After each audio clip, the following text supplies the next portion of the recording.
What do towers, taxis, and chocolate cake have in common? You're about to find out on this episode of Forgotten Felonies.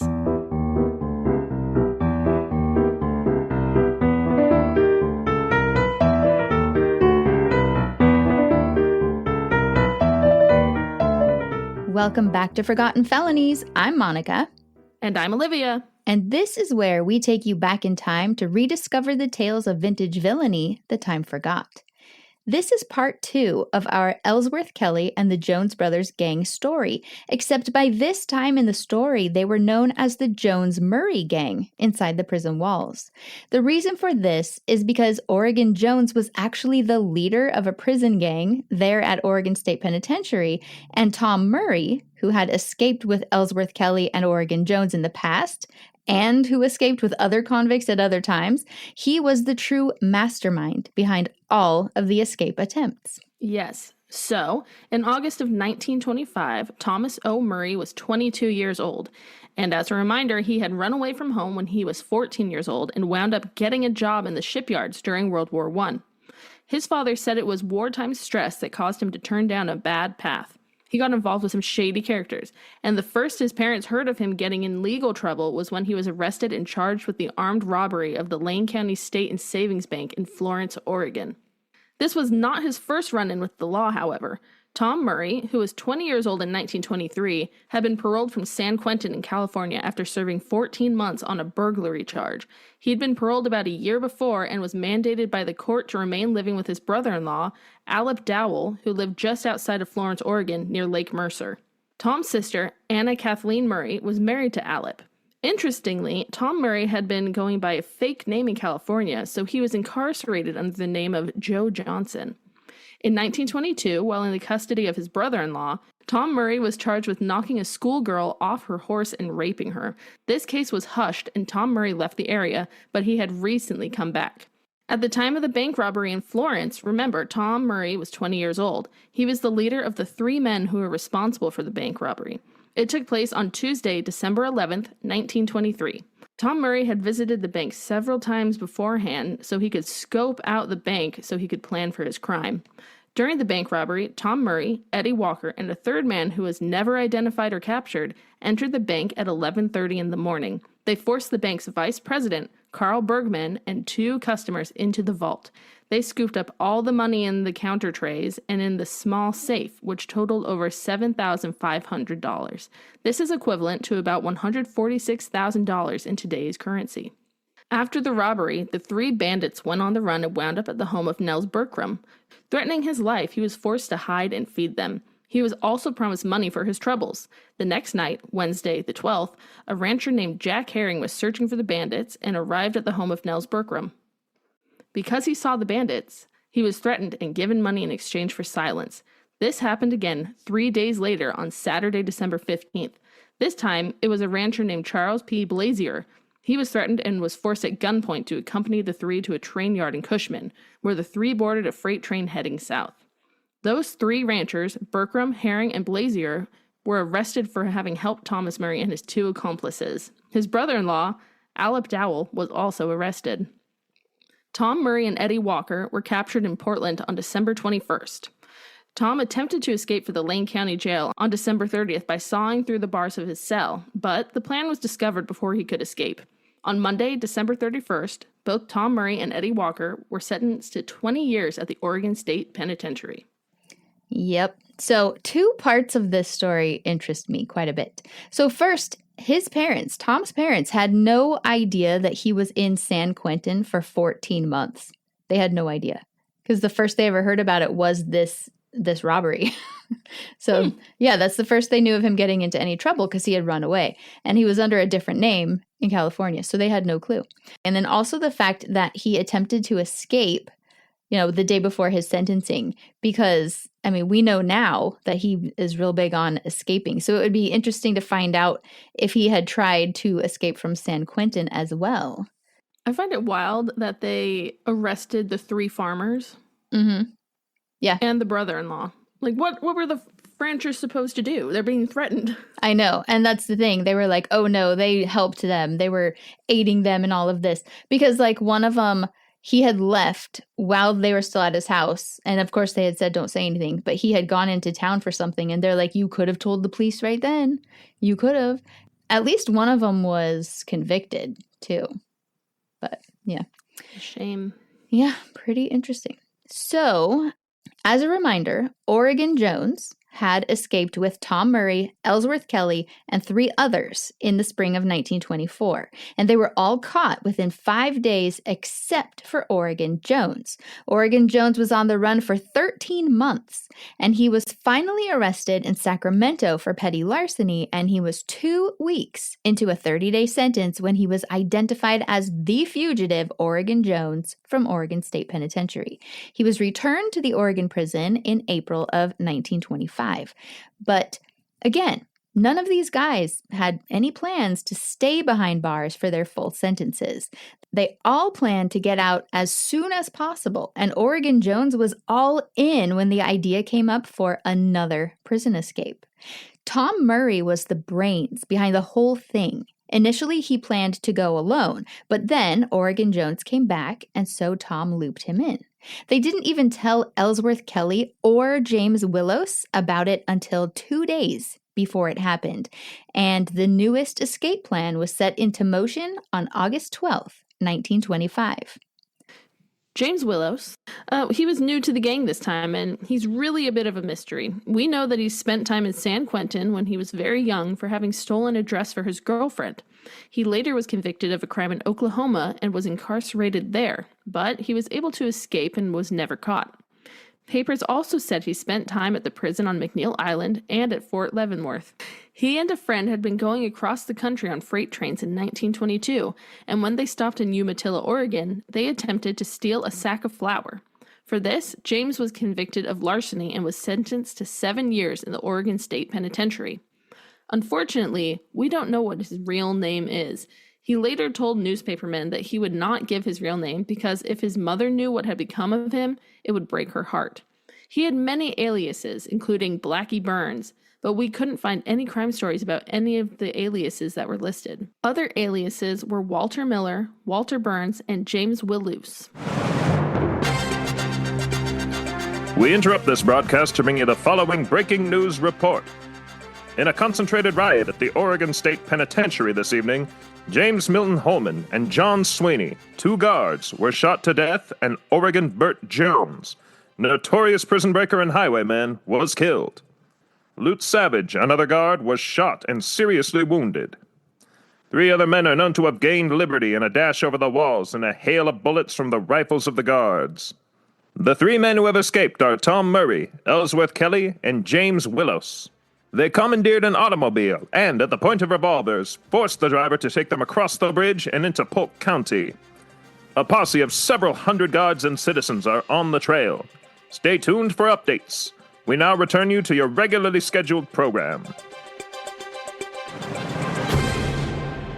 So, about that breaking news, it was beefed up a bit, and they did not go across a bridge to Polk County. There wasn't even a riot per se, but we'll get there. So, here's what happened. Oregon Jones, Ellsworth Kelley, Tom Murray, and James Willos were working together out in the yard as usual in the late afternoon of Wednesday, August 12th, 1925. August in Oregon is quite warm. I don't know exactly what the weather was like on that specific day, but according to weather.gov, the hottest it got in August of 1925 was 97 degrees, and the average temperature was about 80.4. For those of you in hotter places like Arizona, that probably sounds like a nice cool afternoon that makes you want to maybe grab a sweater. But for those of us acclimated to Oregon's climate, that is some hot weather. It's quite warm and quite miserable. With no AC. Oh, yeah. Yeah, it can be pretty bad. So these guys were toiling away outside in their prison uniforms, probably pretty miserable, until it was time to head inside before the dinner hour.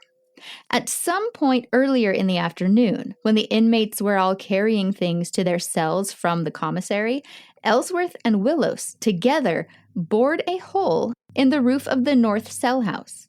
It took them about 2 hours to cut the hole. Ellsworth had stolen the brace and bit from near the old incinerator plant on the prison grounds. When it was time, all of the inmates were called in to go to their cells from their working stations outside. After a short time in their cells, they would go to the dining hall. The call for dinner took place around 5:55 p.m., and this is where these 4 inmates deviated from their typical routine. These 4, rather than filing down to the dining hall, gathered together in one cell. This was not hard to do because the cells actually remained unlocked during dinner. Not only that, but when they did the head count for prisoners, it was as they left the dining hall after eating, not as they went into it. So this meant that nobody would even know there were 4 prisoners missing for quite a while. Once it was clear, they climbed through the hole that Ellsworth and Willos had bored through the roof, and they made their way on top of the building. They had taken 5 different pieces of rope and meticulously spliced them together so they would be long enough and strong enough to hold their weight. The rope was lowered at the front of the prison building so that it fell between 2 main windows. And I do have a picture of this. They drew a diagram and everything, so we will post that because it's probably hard to imagine. But anyway, thanks to some terrible lack of foresight, this was one of the only places in the prison yard that could not be seen from any of the towers. This was a true blind spot. Did Tom Murray know that? It's possible. Later, it was found out that a prisoner by the name of Jeff Baldwin had escaped this very same way in that very same spot, and he was never caught. And fun fact, Jeff Baldwin was an alias for Carl Panzram, who has an amazing story that we will cover someday. He went on to become a serial killer. But anyway, back to August 12th of 1925. Nothing went according to plan. The plan had been to climb down the rope, go into the turnkey's office, and use knives to stick them up. After getting the guns out of the prison arsenal, which was inside the turnkey's office, they would create a human shield in front of them with the turnkey, as well as anyone else who had been in that office at the time.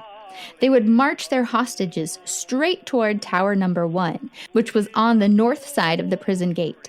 Someone would go up the stairs from the prison yard to the tower, disarm the guard in Tower Number 1, and take the guard with them if necessary.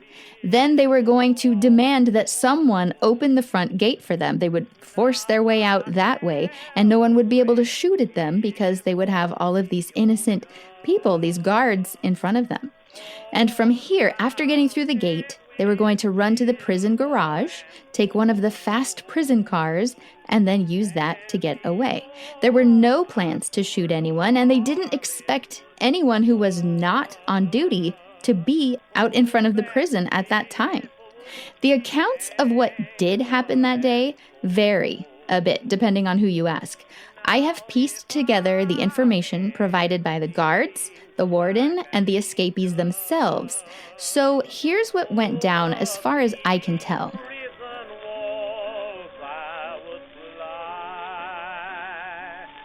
Tom Murray was the first one to slide down the rope, followed by Oregon Jones. They had not expected 5 additional guards to be at the front of the prison. This was not their regular duty, and they'd been put on special duty for some reason, and, they just didn't tell the inmates. So it was too late to stop by this time. Warden Dalrymple lived right across the street from the prison in state-provided housing, and I do have a picture of the old home that was given to the wardens. So he had been at home waiting for his dinner. Everything was on the table aside from the hot food, and so since he knew he had some time, he headed back over to his office in the prison to either collect the mail or to write a letter. I've seen it both ways. From his office window, he spotted Tom Murray in the yard, engaged in a bit of an altercation with a guard named Robert Crawford. Now, interestingly, where the rope came down in front of the building for the inmates to come down, it was between 2 windows that were in the warden's office. And so obviously if they're up against the building right there, he couldn't see them. But because Tom Murray was now out in the yard, now he could see him out there.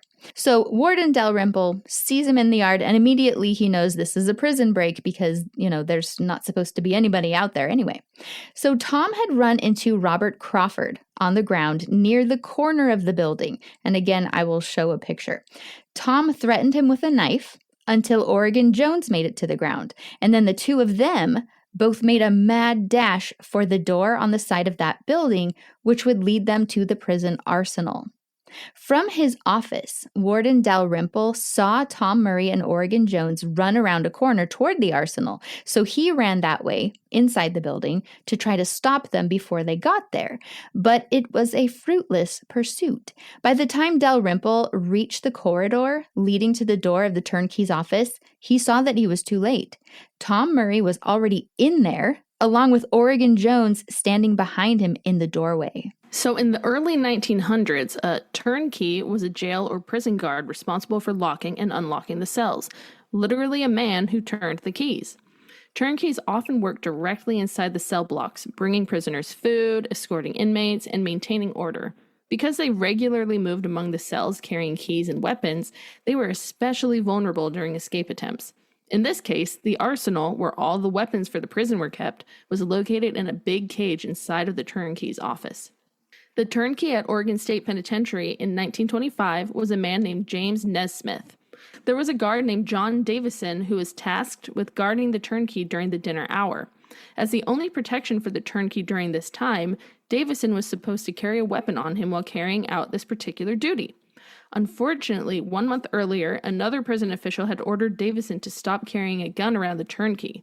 This means that Davison had no weapon to protect himself or turnkey Nesmith during this dangerous incident. Why? That makes no sense that he's supposed to protect him. How is he supposed to protect him with no weapon? I don't know. I guess that guy probably thought, well, it's better to not have a weapon around him because what if an inmate were to get it from you? I don't know. It's a catch-22. I know they were trying to just see into the future and avoid anything that might happen. But they didn't see this. So yeah, the warden himself, he didn't have a gun on him, on his person, nor in his office. Guns were not allowed to be lying around willy-nilly or to be on the body of a person who could be a target during an incident. So the warden's state-supplied home, which was across the street, it was allowed to have a shotgun, but the ammunition had to be hidden in a location separate, far away from the gun, just in case a prisoner should ever make his way over there. With Tom Murray and his knife blocking Warden Dalrymple's path to the arsenal, the warden ran back to his home to go get the only gun that he could get his hands on. He had to run across the street, again, from the prison, which was outside of the prison walls.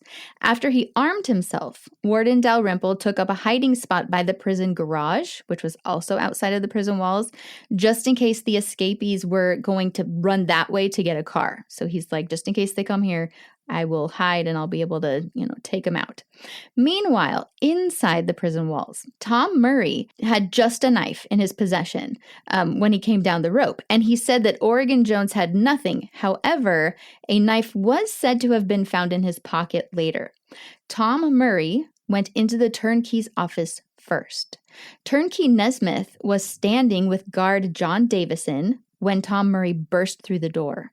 A guard by the name of Peter White was in the office sitting at the desk. When Tom turned his attention to Davison and Turnkey Nesmith, Peter White ran out of the office to raise the alarm.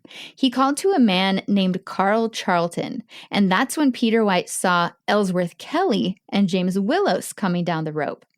Now, Peter actually didn't have a weapon at all, but he put his hand in his pocket to act like he was about to pull out a gun, and he had both Ellsworth and Willos standing there in the open with their hands up. Ellsworth Kelley said to the guard, "Pete, I didn't think it'd be as bad as this." Guard John Davison needs more of an introduction. John Davison was a 65-year-old veteran prison guard. He had quite a reputation. It was he who killed the desperate prisoner by the name of Lewis Tigerman Johnson in the Walla Walla Penitentiary in 1918. Tigerman had gotten free of his Oregon boot and ran from his solitary confinement cell out into the prison yard. Davison yelled for him to stop, Tiger Man kept running, and then Davison shot him right through the heart. It was also John Davison who had killed Jim Ogle, a robber that murdered 2 people in the Claremont Tavern holdup in Portland in November of 1922. Jim Ogle was in the Oregon State Penitentiary and had been put in the bullpen. Ogle was exercising in his cell during the time when they were allowed to do so, and Davison was patrolling the pit. Nobody knows what happened, but Davison shot him dead in his cell. When 2 guards raced over to see what happened, he very nonchalantly said, He threw a rock at me. This is when he earned the nickname Slaughterhouse. Previously, he'd been called Bigfoot Davison. There were hundreds of other times when he shot at the prisoners in their cells just because he felt like it. Because he was so free with his bullets, those convicts who were desperate or those who would go to great lengths to escape especially hated him because he'd killed many other prisoners during attempted prison breaks. And it came out on the stand that Davison had a hit list. He had 7 convicts in mind, including Tom Murray, who he planned to shoot as soon as they gave him the slightest of reasons. Maybe that's why he didn't have a gun. I doubt it. I mean, it was just for that hour he wasn't supposed to have one. Well, I mean, they were, but then they were like, not anymore. But I guess when he was at the bullpen, though, he had one. Mm-hmm. Yeah. There was another guard as well that they called Bullet Bill, who also would shoot at them randomly at the bullpen. Now, I'm sure everyone listening can imagine the type of guy Davison was. He had an us versus them mentality. Like he and the guards, were the good guys, and anyone with a prison number was a bad guy. And it was just black and white thinking, absolutely no shades of gray in between. So he did not care at all about, being nice to the prisoners. He just saw them as bugs he could squash, really. Slaughterhouse Davison's first story of his encounter with Tom Murray that day was much different from what he later told on the stand. First, he told the press that when Tom and Oregon entered the turnkey's office, Slaughterhouse gave Tom Murray a swift kick to the abdomen that left him almost paralyzed on the floor.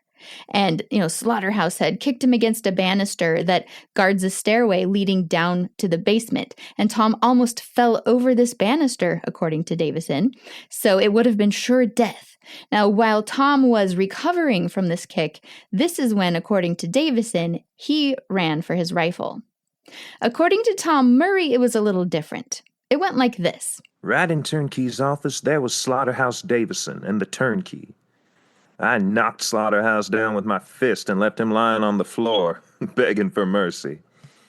He was squealing like a pig, and I backed the turnkey over to the gun case with an open, long-bladed paring knife. Later on the stand, though, Davison said that he was in fact knocked down by one of them as he tried to get out the door, and then Tom Murray stooped over him to stab him with a dirk, D-I-R-K, which is what they called improvised prison knives at the time. Today, they are called shanks or shivs, depending on if it is a sharpened toothbrush or a sharpened blade. Yeah. So is it the shiv is for slicing? Yes, the shiv is a sharpened blade like razor blade for slashing. And a shank is like a sharpened toothbrush or extra sharp nail for stabbing. Mm-hmm. I never knew that they were for 2 different things. Just thought it was... We just found out. Yeah. Because I didn't either. Yeah. So Slaughterhouse said that when Tom came at him with the dirk, he was able to kick him backwards. So he kicked Tom Murray backwards. And then Davison got up and ran for tower number 1, which is where he was able to get a rifle. So pretty much Tom Murray was telling the truth. Yes. Yes, he was. Now, all of this happened very, very fast, and it took place in 2 different areas in the beginning of the prison break, so I hope that my storytelling is clear.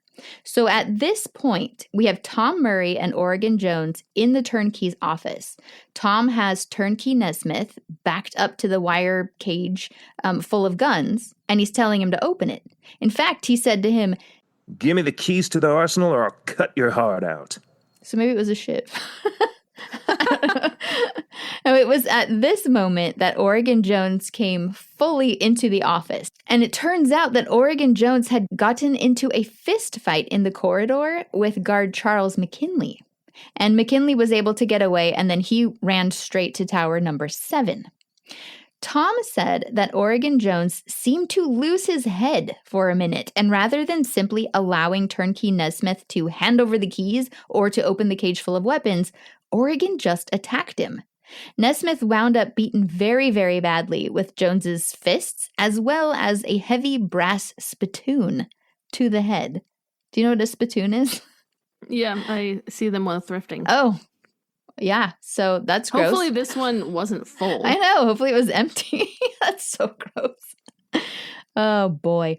For those who don't know, though, you would chew tobacco and then spit into a spittoon. Yes. And I looked up pictures and they probably all don't look the same, but this was like a big bowl and it was heavy brass bowl. Yeah. The ones I've seen are like, they kind of look like vases. Mm-hmm. So gross. And it's like angled down so it'll ew. Oh, yuck. Just the visual of that. Oh. Anyway, all right. So, he hit him in the head with that heavy brass spittoon. And so turnkey Nesmith was in shock, and he possibly had a broken jaw.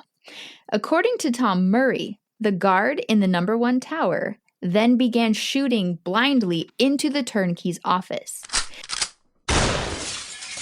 Some people said that the first shots were fired by the convicts, while others said the first shots were fired by the guard in tower number 1. So we don't know. As Tom's story goes, they hadn't even gotten their hands on the guns before they were shot at from the tower. So when bullets started flying, that's when turnkey Nesmith was able to get up and run out of the office holding his jaw. Which is surprising he didn't get shot. Yeah. Well, I mean, one person shooting, and they probably had to reload. I don't know how their guns worked.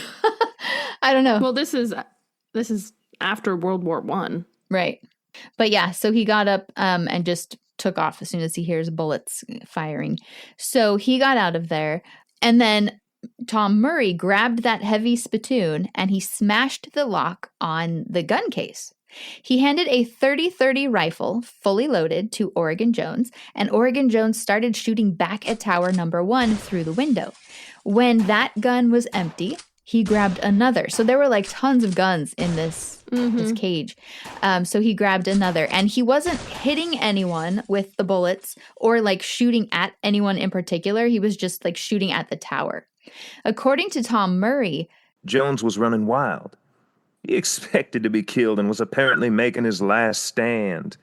He was shooting wild. 2 shots were fired through the south window of the turnkey office at tower number 7, where guard Charles McKinley was standing. His mouth was filled with brick dust, it said, when the bullets hit the tower, but he himself was not hit. The inmates were also shooting through the north window of the office at tower number 1. So both of these towers are on either side of the gate. So tower number 1 is on the north side of the prison gate, and then tower number 7 is on the south side. So, and there will be a picture. So this building they were in, just there was a window on either side, so they were shooting out at the towers. Now, guard John Sweeney had been in the dining hall when he and another guard Henry L. Faust, heard the prison gong. So this was like the alarm saying something bad's happening. So they hear the gong ring, and then they heard the first shots fired. So guard Sweeney immediately got up and he ran out the doors, and it must have been a door. I mean, he wound up on the outside of the prison walls. So yeah. Anyway, so he ran from there to the front to try to get through the front gate of the prison, but was unable to. So then he entered tower number 1 from the outside. All of the towers were like squares, kind of like a house. Imagine a house. And they had doors on the outside of the prison wall. So, I mean, the guards could be out there, I guess, and show up to work by just going into the tower. I'm still trying to figure out how he was in the mess hall with the other prisoners, unless there were separate mess halls. I don't know. I don't know. But I mean, being a guard, he must have had a keys to get out this one specific door. Maybe they had to have a way to open it if there's a fire, just in case, but don't ever open it unless there's a fire. I don't know. But yeah, he was able to really quickly run and get out and then run around the wall to the front where he was going to try to get back in to help. But yeah, he couldn't get through the gate. And so he went through the door to go up into tower number 1. Now, there was a staircase inside from the bottom. They could go up there, and then there were guns apparently in there. So Sweeney gets up there, and he grabs a gun, and he starts shooting back at the prisoners from the tower. Guard James H. Holman was the guard who was stationed in Tower Number 1, and then he was joined by Guard Sweeney, and another guard, Wright E. Gardner, also arrived in Tower Number 1. Gardner was standing beside Holman when Holman was shot through the arm. His arm was shattered, and he was no longer able to assist. So Gardner then took Holman's gun, and he was helping Holman get down the tower's inner staircase to the safety outside of the prison wall. During this, a bullet shot the gun right out of Gardner's hands. Gardner was able to get down the stairs with Holman and got him outside of the tower, and then he laid Guard Holman down on the ground just outside and north of the tower. I do have a picture where it shows the cross with the circle or whatever is where he was lying. So anyway, I assume that the thought was he would just be waiting there, in the safety of outside of the wall, just be sitting there and wait until it was over and they could get him medical assistance. Tom Murray had taken 2 6-shooters from the prison arsenal. One was a .38 Special Colt, and the other was a .32-20 Smith & Wesson. When Tom Murray and Oregon Jones left the turnkey office and they got back out to the yard in front of the prison, they saw that Ellsworth Kelley and James Willos were standing with their hands in the air under cover of 5 armed guards. All of that shooting between Tower Number 1 and the turnkey's office happened while Ellsworth and Willos were standing there with their hands up. Tom Murray went over in their direction, while Oregon Jones stayed by the door of the turnkey's office to keep shooting at Tower Number 1. The armed guards were located in a few different places. Most of them were outside of the iron fence. There was obviously some in Tower Number 1. There were a couple guards in Tower Number 7. And just so you know, Tower Number 1 is on the north side of the gate, and Tower Number 7 is on the south side. And so anyway, no shots were ever fired from Tower Number 7 at all through this whole thing. Tom Murray said he thinks that the only reason the guards didn't shoot any of them at that time was because guard Peter White was standing there with them. He was the guard who had been in the turnkey office, sitting at the desk, and then he ran out to raise the alarm. So he was standing out there with Ellsworth and Willos. When interrogated later, the guards in Tower Number 7 said that Ellsworth Kelley and James Willos, they both had their hands up. And they didn't think it would be right to fire on, men who were surrendering. So that's why, even though they had them in their sights, they didn't shoot them. So when Tom comes around the corner and he sees this in the front yard, the 2 convicts with their hands up, he didn't waver at all. He tossed a .38 Colt revolver to James Willos. All the guards ran for cover at this point, get behind a tree, get behind, whatever they can to protect themselves. Which is so surprising, because didn't they have guns? Yes, they did. So, they could have right away just shot him. Yeah. But I guess because Peter White was standing there, but Peter White said he actually stepped back to be like, here's an open shot, guys. because he wasn't armed, and he was like, if they know, I don't want to, get taken or whatever. He didn't have a gun at all. So yeah, he stepped away to try to give space, but they didn't shoot. There was this huge investigation later about what everyone did wrong. It was massive, a huge investigation into what was going on at the prison, and massive changes actually. After all of this, they built another tower above the front gate so it could see the front building. Mm-hmm. And the stairs that I'll talk about in a second that were in the yard that went up to the towers, they removed those. So as they should. Yeah. There were so many escapes. We talked in the last episode how this one was the 25th one in the previous 5 months, So there were so many, but this is the one where they were like, you know what? We need to make some massive changes.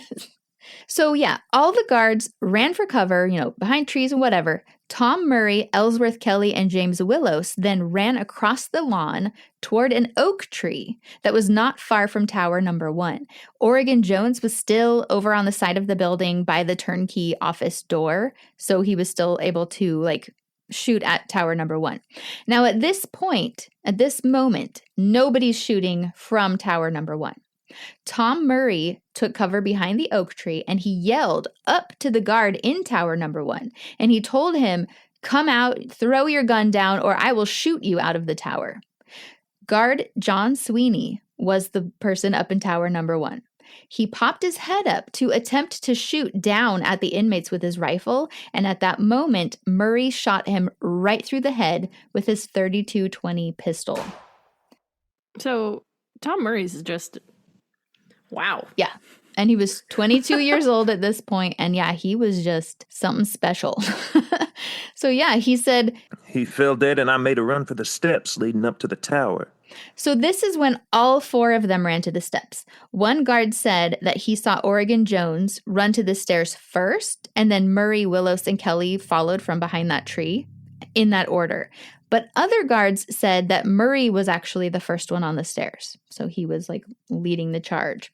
Well, at some point during all of the madness, guard John Slaughterhouse Davison had made his way into Tower Number 1. He picked up the rifle that had been used by guard Holman before he was shot in the arm, the same one that, Gardner had picked up, but it was shot out of his hand. Now, if you ask Slaughterhouse Davison, it had 2 shots left, but other reports say that the gun had actually been empty. Well, Davison went through what was called the trap door in the tower, which would take them from the tower into the prison yard. So I feel like they could get out that way, but no one could get in that way. That's, so inmates couldn't go in. So he went through the trap door to be in the yard. And when he got into the yard, that's when the convicts were in the process of running toward the staircase that would take them up to the tower. Davison says that 3 of them shot at him, and so he ran for cover. The 4 convicts had gone up into Tower Number 1, and Tom Murray picked up guard Sweeney's rifle, who he was now dead on the ground. So he picked up the rifle. They had to run through the tower to the walkway that was on top of the wall, but ran, between towers. So they're just right outside of it on that walkway, and then they dropped down off of the wall, which I don't know how tall it was, but dang. They dropped down the wall to the outside of the wall. So that's what they did. Slaughterhouse was able to shoot Tom Murray in his hand, but it wasn't anything too serious at all. And Slaughterhouse also later claimed that he shot Oregon Jones in the hip and then right through the head as he was going over the wall, which caused Oregon to fall headfirst to the ground. So Oregon Jones died? Yes, but not then. Yeah. I mean, no, he did. He did, but I mean, not at that moment. But yes, he dies. Huh. Yeah. I, for some reason, didn't think he did at this point. Nope, he sure does. Well, so Slaughterhouse claimed yet another victim, and he was collecting them. I wonder if he took trophies. Well, not necessarily. So someone else said that Holman's gun, the one that Slaughterhouse picked up, had been empty. And when he was questioned about this a couple days later, he said, well, Holman had 2 guns. I was talking about the other one. The one that wasn't empty. So he said, it had 2 cartridges left. And if there had been more, he sure would have, killed more of the escapees.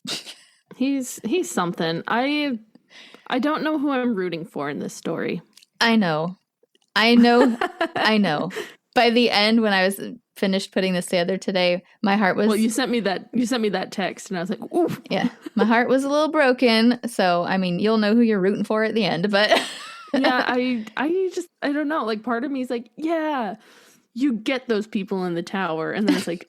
You're like, wait, oh no. But they're just doing their job. Yeah. But then Slaughterhouse comes in and it's like, he was a real piece of work. Oh.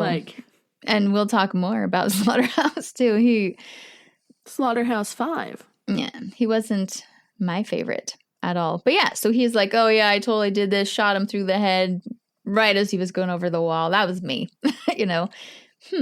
Well, fast forward. 2 years after this prison break, at a court hearing, James Willos told the judge that he had something he really had to get off his chest. When he got to the ground outside the prison wall, James Willis's gun accidentally went off and shot Oregon Jones in his hip. Now, I don't know if Oregon realized that the shot had come from Willos or not. They were taking fire from the warden who was over at the garage. But this was some guilt that Willos was carrying ever since.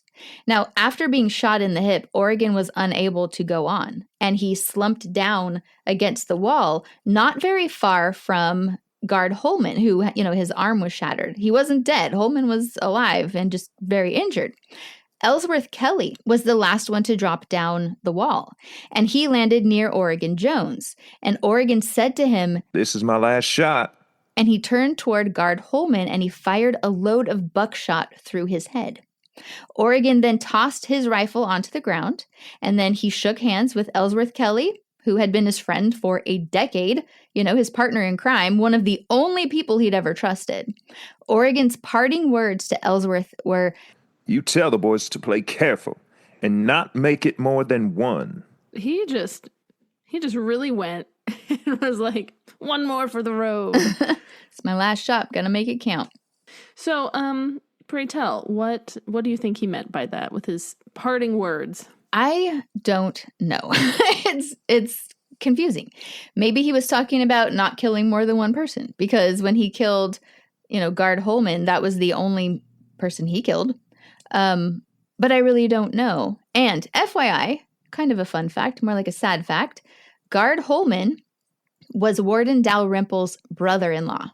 Holman was married to the warden's sister. Ooh. Yeah. Arch Preserver Shoe keeps the foot well. A new generation of beautiful feet. That means youthful feet, active feet, comfortable feet. It means feet that have not been allowed to lose their graceful arch curves. Feet that have not been allowed to sag from their natural poise. Women who wear the Arch Preserver shoe soon find themselves enjoying the same things that girls enjoy most.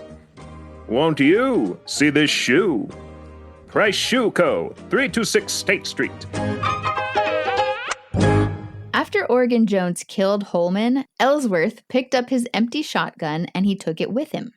Ellsworth later testified that Oregon Jones insisted that he take it because he would need it, it would help him steal a car if he needed to. So, Ellsworth took it. Lute Savage. Okay, so he had been the guard who caught 3 of the prisoners when 6 of them had escaped together a year earlier.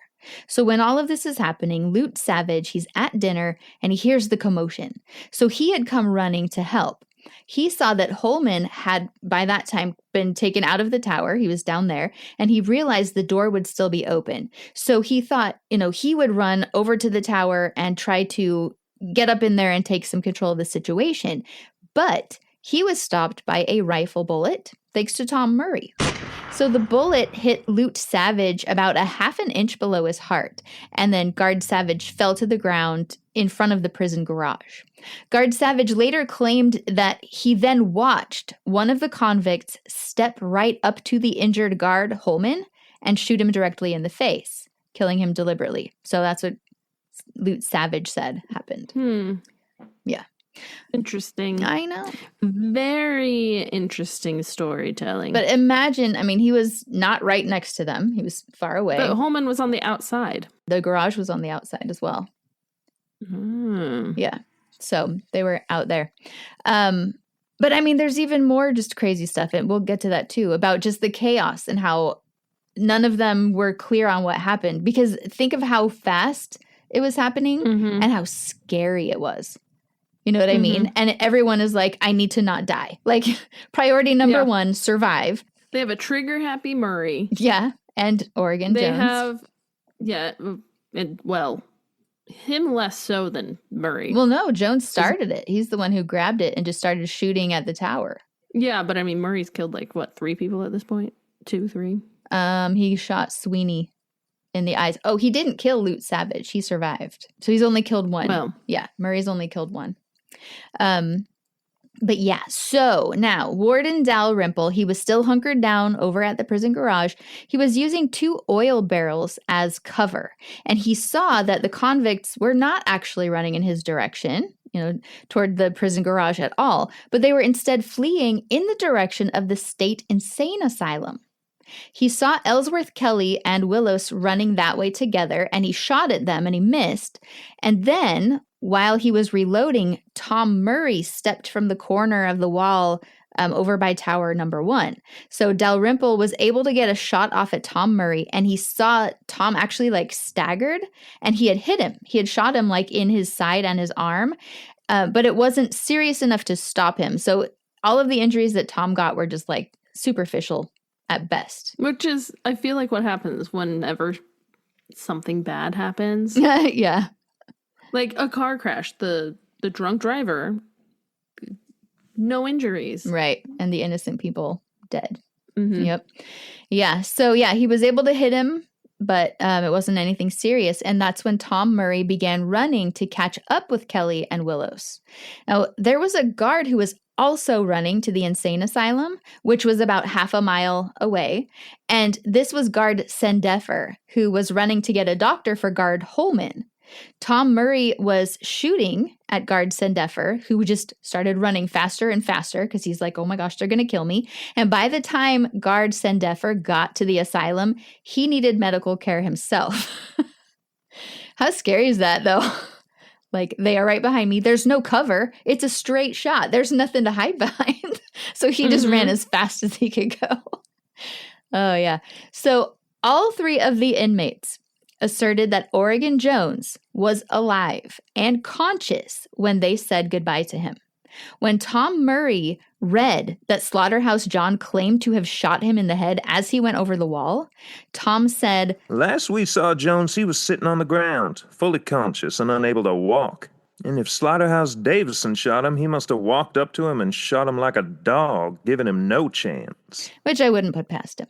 Now, the reality of what happened to Oregon Jones is somewhat poetic, and it was not released to the public for a month.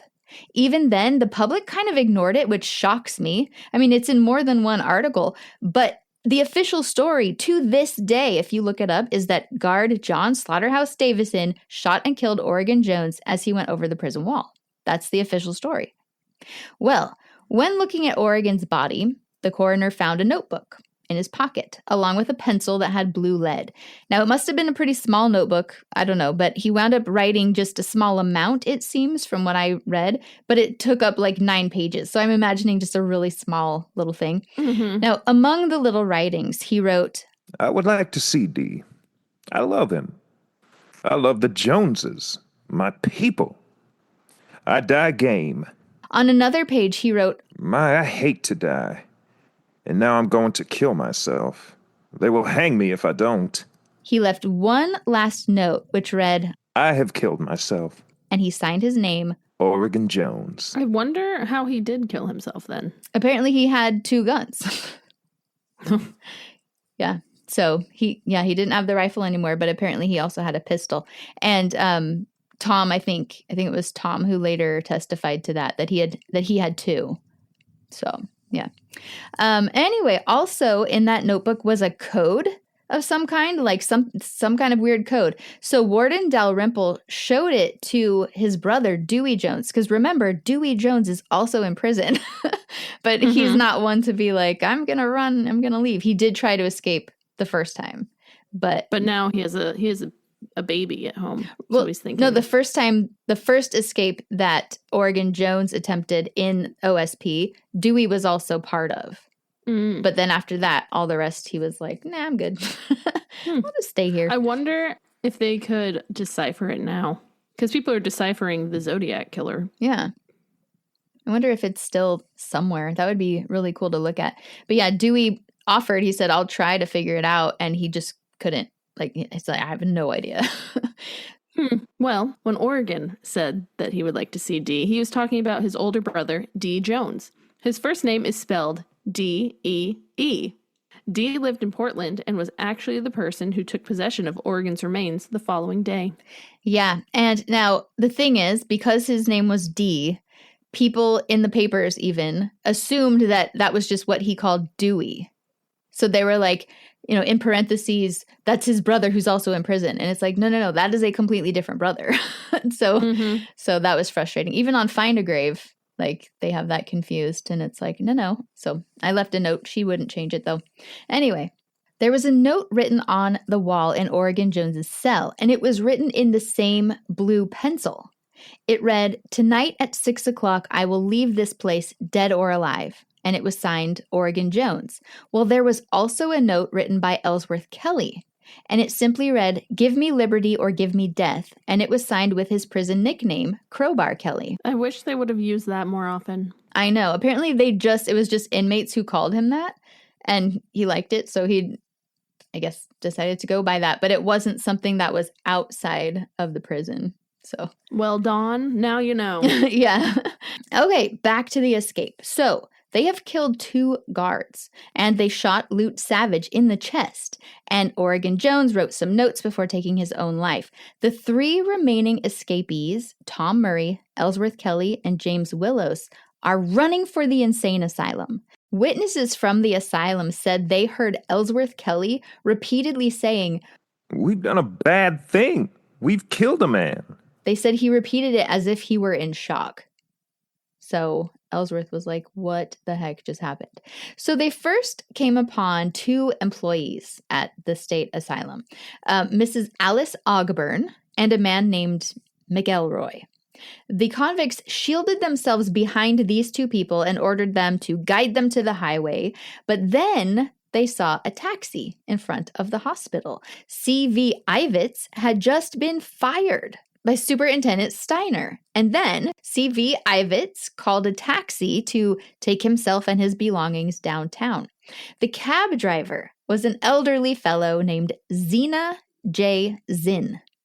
The 3 convicts commandeered the taxi, taking the driver and C.V. Ivitz with them. Zena Zinn was still driving, but he was told where to go. He finally convinced the men, like after miles of driving, he finally convinced them that the taxi was about to run out of gas. And apparently it wasn't really, but they bought it. So they told him, pull over, and they stopped at this little school in Willard, Oregon. Now, this is no longer a community in Oregon, but it was located east of Silverton and Mount Angel. So I used Google Maps to find the distance from the Oregon State Penitentiary to just a location east of those 2 and came up with 23-ish miles. So they tied up and gagged both Zinn and Ivitz. They tied them to a tree, and then the inmates just took off on foot, leaving the taxi behind because they thought it was out of gas. Meanwhile, back at the prison, everything was absolute chaos. So back then, when news of some huge disaster came out, people would flock to the scene. And the news traveled fast. Thousands of people showed up at the prison gates wanting to look at the bodies and to witness the, quote, prison riot that was reportedly happening at that moment. People are weird. So, word of the Oregon prison escape did not travel by newspaper alone. It also went out over the airwaves from KGW, the radio station owned by the Oregonian. You know, I totally forgot that radios were a thing back then. I know. It's like, oh, really? KGW had begun regular broadcasting in 1922 from the old Oregonian building in downtown Portland. The landmark clock tower building that had opened back in 1892 and stood for years as the tallest structure in the city. So, while posses were searching roads, fields, and rail lines for the escaped convicts, the news was also being broadcast from high above Portland from the tower of the state's most powerful newspaper. Well, one person who heard this radio broadcast was a young man by the name of Chick Rosenberg. Now, Chick was his, nickname, I guess, and I don't know what his real first name was. So it's Chick Rosenberg, and he had been the captain of the track team at the U of O that spring. And he was in Salem when the news broke. So he drives straight to the prison. But there were some guards who turned him away. So the guards were at this point saying, go on, shoot. So he leaves his car somewhere, and there's this traffic jam because everyone's trying to get to the prison. He sees an ambulance that is stuck in this traffic jam, and then he got into it. So I don't know. I mean, did they not see him get into it? I don't know. But he got into the ambulance, and that is how he was able to get into the penitentiary. And then he actually helped bring out the body of Sweeney, who was dead up in Tower 1. So he really just wanted to be part of it. Yeah. And he even kept a small mirror that had been in one of Oregon Jones's pockets. And he took the lead of a bullet, which was taken from the leg of James Milt Holman. What a weirdo. Yeah. So, this bullet was in his leg. Check this out. Oh, weirdo. One thing that feels very strange to us, as I have been saying, is how common it once was for people to seek souvenirs from the dead, especially from infamous criminals. In the late 1800s and early 1900s, crowds often gathered at executions, crime scenes, and even funeral homes, hoping to obtain locks of hair, pieces of clothing, bullets, ropes from hangings, or personal belongings connected to notorious cases. Newspapers sometimes encouraged the fascination by sensationalizing criminals and turning them into grim public spectacles. To modern ears, it sounds morbid and unsettling. But at the time, many people viewed these objects almost like historical relics, connected to events they had followed obsessively in the headlines. Marie Antoinette is another one. They went to her execution and they would dip their handkerchiefs in the blood once she was beheaded. Oh my gosh. That is so gross. Mm-hmm. Well, with Alonzo Robinson, or James Coiner, they also, at the end, they were like, we want an ear. Give me a piece of this or that. And it was like, ew, what are you doing? It's crazy. But yeah, it just makes you wonder how many of these things are still out there, you know? But yeah, so people were indeed fascinated by this whole situation. And when they had Oregon Jones in the morgue, more than 7,000 people went to view his body. And only a few wanted to see the guards. Like, oh, that's fine, you know, they're good. But yeah, no, Oregon Jones, they wanted to see his body. Now, when the prisoners in the north wing of the prison saw them bring out the body of guard Sweeney from North Tower, you know, number 1, they began to cheer. And they were shaking the bars on their cells, like rattling the bars, and just hooting and hollering and just making noise.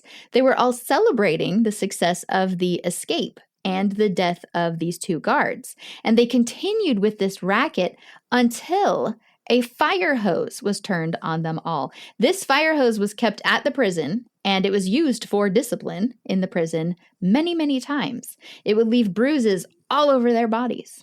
Woof. Yep.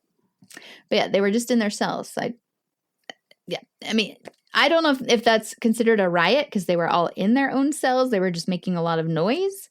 Because when I think of a riot, I think of like they're all going crazy. They're attacking all of the guards, like taking control of the prison. That's what I think when I think of a prison riot. So I don't know, when they said in the papers, like, there was a riot and, you know, 3 people escaped and guards were murdered, I imagined it was a mass chaos. You know what I mean? Mm-hmm. Not just like they were all just yelling and shaking the doors on the cells. But maybe I have the wrong definition. I want to go back to the morgue for a second. Okay. 7,000 people went and saw him, but his body was picked up the next day. That's 7,000 people in one day? Yeah. That's insane. Yeah. And I believe it said everyone was allowed in except for small children. So some people were bringing their kids and they were like, no. So. Better not. Yeah. Maybe not. All right. So let's get back to our escaped convicts. They went roughly 4 miles north of Willard, and they wound up in a town called Monitor, Oregon. But that 4-mile trek, it was 3 days. It took them 3 days because they're hiding, going real slow, don't want to be out in the open. Now, they had escaped on the evening of August 12th, and it was very, very early morning of August 17th when they reached Monitor, Oregon. And they saw a car that they wanted to commandeer. So They kidnapped the owner of the car as well as his 3 companions. These were 4 very young men, and sometimes in the papers they were even referred to as youths, so maybe 18, I don't know. So the 4 boys had been playing cards in a pool room until about 1 o'clock a.m. And when they were leaving and walking over to Lawrence Jacobson's 1918 Mitchell touring car with license plate 173-732, they were accosted by 3 armed men. The men told all 4 of the youths to get in the car, and then they made them drive. After about 16 and a half miles, one of the boys mentioned that they happened to be near his house. So they were in this community called New Era, and it's still there, New Era, Oregon. The boy's name was Leslie Newman, and the 3 convicts told the driver, Lawrence, to take them to the Newman home. They had initially wanted to get a ride all the way to Portland, but the sun was coming up, so they decided they should probably hide out for the day. Now, when they arrived at this young man's home, the rest of the family was woken up. Leslie's father was named Charles L. Newman, and he's quite the character. He was very cool-headed man. He used to work for a newspaper, and the convicts kept all 4 young men, as well as the Newman family, hostage that entire day. Charles Newman was understandably angry, and he demanded to know how he would be repaid for the damages to his home. He wanted to know, who's paying for this food that you're eating? Who's paying for the food that I have to feed my son's friends? What's going on? You're forcing me to, do all this for these people. Who's going to pay for this? Also, one of them apparently took, a pair of pants. They took a pair of socks. He's okay. He had an itemized list of this is what this is going to cost. Good for him. Yeah. Know your worth. Yeah. So now the agreement that he and Tom Murray made was that Tom would just give him a full account of how the prison break went down. And then Charles Newman could sell the story to the papers. And, you'll get money. Hopefully that makes up for it. And Mr. Newman thought this was a great idea. So Charles asks a lot of questions, and Tom Murray told the whole story. Newman wrote it down for him, and he even took note of when, this is when Tom stopped and started arguing with James Willos, because they were arguing over a lot of the details. His confession is basically what I've shared with all of you guys here, but there's one glaring difference, and I'll tell you about that later. After Tom told Newman the part about Oregon Jones shooting Holman, he interrupted his own narrative to stress to Mr. Newman that they were telling the God's truth. Tom even said, I want my mother to read it. When he got to the end of the story, which he ended at the kidnapping of the taxi driver and the former insane asylum employee, all 3 men signed their names. They even put their thumbprints in ink and put their prints beside their signatures to be this is legit. I really signed this. This is me. Charles Newman later reported that Tom Murray and James Willos weren't getting along very well. He said they argued a lot throughout that day. And he said that both of them seemed to want to be the leader of their little gang. And so they were just really butting heads. Newman had been told that Murray and Willos had actually almost shot it out in the woods a couple days earlier, but Ellsworth Kelley had stopped them. As for Ellsworth, he was very quiet and very calm. The newspapers openly stated that Ellsworth was the, quote, weakling or the, quote, weak sister of the bunch. Or maybe he was just the only level-headed one. But he really was just along for the ride. Yes, he really kind of was just along for the ride. Now, another thing that was told to Charles Newman was that Tom Murray and James Willos had both agreed to save their last bullets for themselves, just in case they were about to be captured. Ellsworth Kelley told Charles Newman he had a small bottle of cyanide of potassium, which is a deadly poison, and he was planning to drink that if they were caught. And he showed it to him. He had found it somewhere while they were on the run, and he was keeping it in his pocket. On the evening of the 17th, after a long day in the Newman home, the convicts forced young Leslie Newman and one of the other boys, Leah Wild, to drive them to Portland in Charles Newman's, quote, machine. That's how they kept referring to cars in the paper. They took his machine, but it's a car. So anyway, they took Mr. Newman's machine. And Leslie was driving. and Leo Wild was held in the back seat with the outlaws. So the outlaws were dropped off at 10th and Madison in Portland. The convicts put all of their guns in a sack so they wouldn't be seen by anyone nearby. Now, here's something that came out later in the trial. Tom Murray said, actually, we left the rifles in their car, but I didn't know if they were going to want to keep them or not. And if they wanted to keep them, I didn't want to implicate them and get them in trouble for keeping the guns we left there. So that's why we told everyone we took them and threw them in the Columbia. So, I mean, it's nice of them to be like, we don't want them part of it. yeah, free guns, go ahead. We won't tell anybody. Yeah, so that's interesting. But the official story was they put the guns in a sack to carry them through town from there. Now, of course, when they got out of the car, they told Leslie Newman and Leo Wild, you're free to go, but don't go to the police. And so they drove and drove. And when they reached Oregon City, that's the first thing they did. So, because of course. Yeah. And so pretty soon there were more than 200 officers searching Portland for the three men, but they were already gone by the time the posses were organized. The three of them walked from 10th and Madison eastward and over a steel bridge. They made their way to Kenton, which is a residential neighborhood, and when they got to the Columbia Slough, an area known as Mock's Bottom, they threw in the rifles and just kept the two pistols that had been taken from the prison arsenal. But again, later he said, we just made that part up just in case they wanted to keep them. So anyway, Tom Murray had one of the pistols and James Willos had the .38 Special. So after they didn't throw the rifles into the slough, or maybe they did, the three of them made their way to the OWR&N freight yards, which were in apparently the Kenton neighborhood, and they got on a train heading east. They hopped off the train at Hood River. They arrived just before the sun came up, so they went into what they called the Columbia Jungles, and they hid out for the day. In the early 1900s, the jungles were hidden camps used by hobos, transient workers, freight riders, and fugitives traveling the railroads. These camps were often tucked into brushy areas near tracks, rivers, or rail yards where people could sleep unnoticed and avoid the police or railroad guards. So when the escapees say they hid in the Columbia Jungles, they were most likely referring to hobo camps scattered along the Columbia River rail line east of Portland. Part of a whole underground world connected by freight trains and railroad travel. So that was on the 18th, and their next destination was the Dalles. And I'm not sure how long they stayed there, but from there they crossed a bridge over the Columbia River and went to Fall Bridge, Washington, which is now known as Wishram. From here, they traveled about 30 miles west and went to White Salmon. They then turned back to the east, just 3 miles, and wound up in a little town called Bingen. While camped out in Bingen, they committed quite a few burglaries to get supplies, new clothes, and food.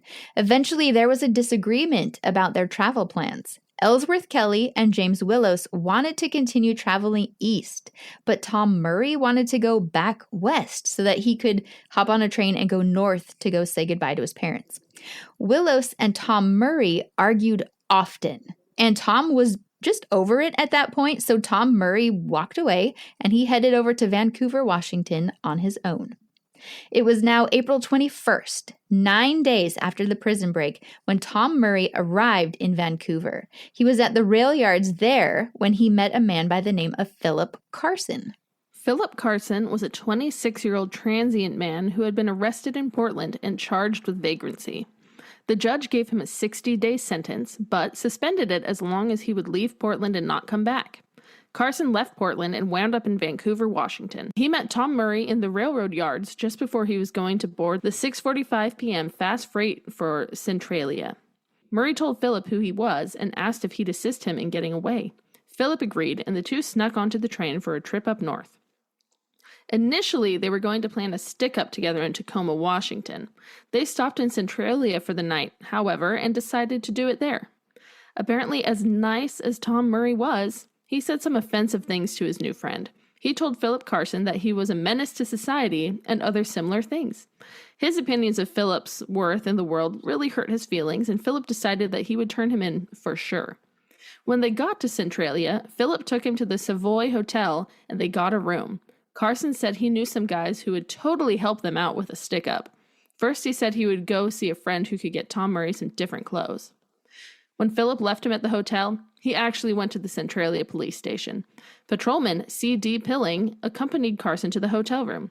He was not in uniform, obviously, and he brought with him some old clothes that were at the police station, probably clothes they'd gotten off of inmates.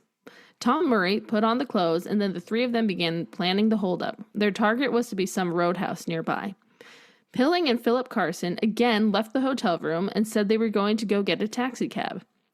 They actually, again, went to the police station. Mayor George Barner, who was an officer, drove his own car and posed as a taxi driver. He and Officer Pilling and Philip Carson then went back to the Savoy Hotel. Meanwhile, Chief of Police Compton, Officer Robert Stratton, and Deputy Sheriffs Hereford and Hawkins took up their stations around the hotel. Philip Carson and Officer Pilling then went back to Tom Murray's room and said everything was ready. As the three of them were coming down the hotel steps, Officer Pilling just grabbed him and pinned him until the other officers could close in.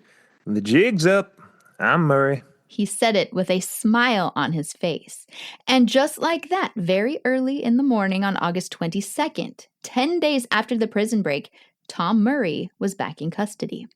Officers planned to escort him back down to Salem. They got on a train, but there was a layover in Portland. While waiting for their connecting train, Tom Murray was chatting with the newspaperman. He didn't realize that his signed confession that he had given to Charles Newman had actually been published. He said, "That letter told the absolute truth, so help me God. And I wouldn't retract a word of it if I hang. Yes, I probably will."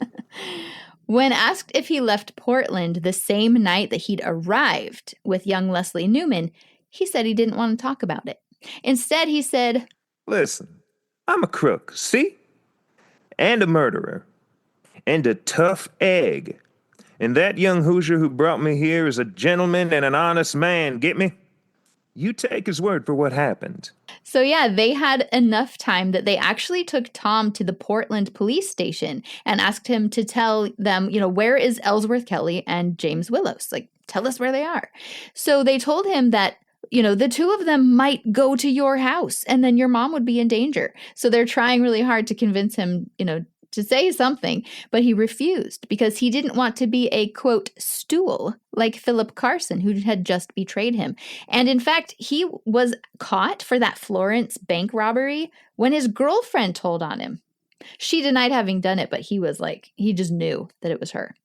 Now, unfortunately for Ellsworth and Willos, Tom Murray had indeed told Philip Carson that he had left them in White Salmon, Washington, and Philip Carson spilled all the beans. Tom Murray was returned to Oregon State Penitentiary that afternoon, where he was first questioned by Warden Dalrymple and newspapermen and other interested officials. Like, the room was full. And then after that, he was put in a death cell to await charges for first-degree murder. Indigestion, upset stomach, gas, gas, gas. Chew a few pleasant tablets. Instant stomach relief. Pape's diapepsin for indigestion. Instant relief from sourness, gases, or acidity of stomach. From indigestions, flatulence, palpitation, headache, or any stomach distress.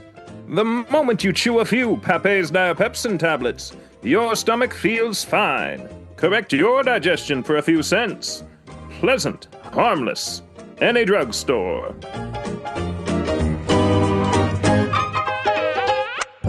Meanwhile, back in Washington, with information that they had been in White Salmon, plus the report that a store had been looted and an automobile had been stolen in Bingen, it was decided that a posse should be dispatched to the area. It was actually early in the morning when the Centralia officers got in contact with the prison officials to tell them what they knew, so they had all this time to get everything organized. At 4 o'clock in the afternoon of August 22nd, the same day that Tom Murray had been captured, 4 officers were driving along the Goldendale-Yakima Road near Goldendale, Washington, and they saw where a car had driven off the road. The tracks were fresh, and the car would have been driven into the brush of a deep canyon. So the officers got out of their car, and they very quietly slipped down into the canyon, and they found 2 men in a car eating lunch. The 2 escapees had actually been on their way to Yakima in the car that they had stolen in Bingen, but they stopped for a quick bite to eat. They were surrounded, the guns were pointed at them, and they were ordered to surrender. And they complied. Ellsworth actually said, "Oh, for God's sake, shoot me quick." He had lost his little bottle of poison actually the night before while climbing over a fence after a burglary. The 2 men were put into a 7-passenger automobile and driven back to Portland. And by the way, I have an amazing picture of them right after they were caught. They're standing handcuffed next to each other, and then there's 2 cops on either side of them. And then the car is behind them. It's such a good picture. The one they stole or the 7-passenger? Probably the 7-passenger. It's super fancy, but it could have been the one they stole. It didn't specify. But yeah, so they're put in this car and they're taken back to Portland. Ellsworth Kelley actually said, "Thank God I'll get a good night's sleep tonight." The 2 convicts were obviously very exhausted, and they both fell asleep in the car on the way back to Portland. Ellsworth was actually also very, very sick.